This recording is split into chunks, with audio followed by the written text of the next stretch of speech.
রবিবার দুপুরে কি কি রান্না করেছি দেখে নাও। সবাই ভাবছো আমি তো ওখানে খেয়ে এসেছি, তো বাড়িতে রান্নাই করিনি, কিন্তু না, সবার খাওয়া হয়ে গেছে এখানে।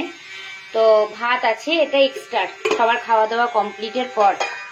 এখানে করেছি চিংড়ি মাছ দিয়ে মোচার তরকারি। আমি সকালেই দেখিয়েছিলাম যে আজকে গুঁড়ো চিংড়ি আনা হয়েছে বাড়িতে, ছোট ছোট চিংড়ি, আর এখানে কাজ হচ্ছে তার জন্য প্রচণ্ড আওয়াজ। চিংড়ি মাছ দিয়ে মোচা।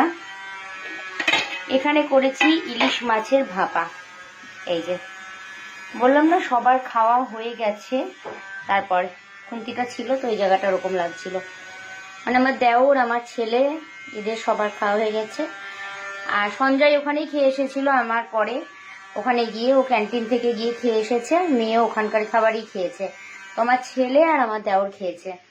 এখানে মাছ ভাপা আছে, চিংড়ি মাছের ভাপা আর মোচার তরকারি, আর এখানে করেছি গুড় দিয়ে আমের চাটনি। আমি চাটনিটা বসিয়ে চলে গেছিলাম, আমার ছেলেকে বন্ধ করতে বলেছিলাম, বেশ মাখা মাখা করে ফেলেছে, আর গুড়ের জন্যই সাদা সাদা। আমি থাকলে উপরটা ফেনাটা ফেলে দিতাম। তো যাই হোক, এই আজকে আমাদের দুপুরের রান্না বান্না, রবিবার স্পেশাল রান্না।